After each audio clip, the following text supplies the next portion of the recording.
আওয়াজ শুনে নিশ্চয়ই বুঝতে পেরেছেন যে পকোড়াগুলো কতটা ক্রিস্পি হয়েছে। বিকেলে চায়ের সাথে এটা থাকলে জাস্ট জমে যাবে।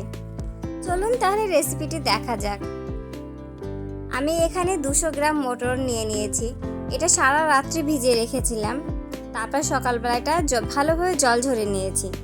এখানে একটা মিক্সার জার নিয়ে নিয়েছি, জারের মধ্যে মটরগুলো ঢেলে দিলাম। এবার আমি এখানে অ্যাড করে দিলাম 8 থেকে 9টা মতো কাঁচা লঙ্কা, 4 থেকে 5 টুকরো আদা।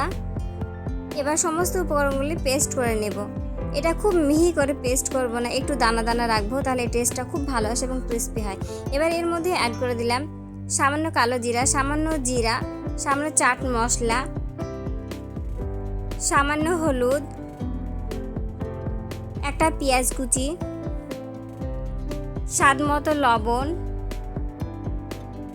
এবং সামান্য পরিমাণ আজওয়াইন। এটা হাতে একটু ম্যাশ করে নেব, তাহলে এর ফ্লেভারটা খুব ভালো আসে।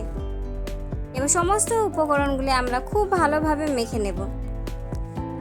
এই পকোড়াগুলি খেতে ভীষণই টেস্টি হয় এবং চায়ের সাথে, গরম গরম ভাতের সাথে এটা খেতে বেশ ভালো লাগে। আপনারা বাড়িতে অবশ্যই ট্রাই করে দেখবেন।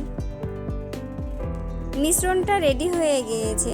এবার একটা কড়াইয়ের মধ্যে রিফাইন অয়েল ঢেলে দেব। এবার রিফাইন অয়েলটাকে খুব ভালোভাবে গরম করে নেব। এরপর মিশ্রণ থেকে অল্প অল্প মিশ্রণ নিয়ে ছোট ছোট বল তৈরি করে তেলের মধ্যে ছেড়ে দেব। বলটা বেশি মোটা করা যাবে না, যতটা পারবেন ছোট ছোটই করবেন। এটা ছোট ছোট করলে বেশি ক্রিস্পি হয় এবং খেতে বেশ ভালো লাগে। এইভাবে এক এক করে সমস্ত বলগুলো তৈরি করে তেলের মধ্যে ছেড়ে দেব। তারপর এগুলোকে খুব ভালোভাবে ভেজে নেব। একদিক খুব ভালোভাবে ভাজা হয়ে গেলে আমরা আর একদিক উল্টিয়ে দেব। এইভাবে উল্টিয়ে পাল্টিয়ে খুব ভালোভাবে পকোড়াগুলোকে ভেজে নেব।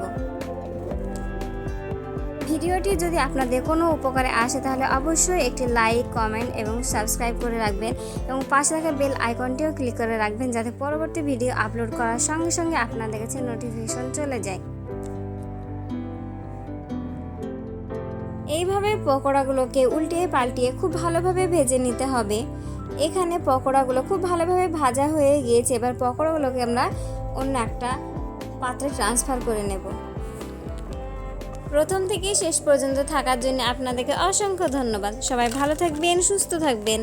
Bye bye.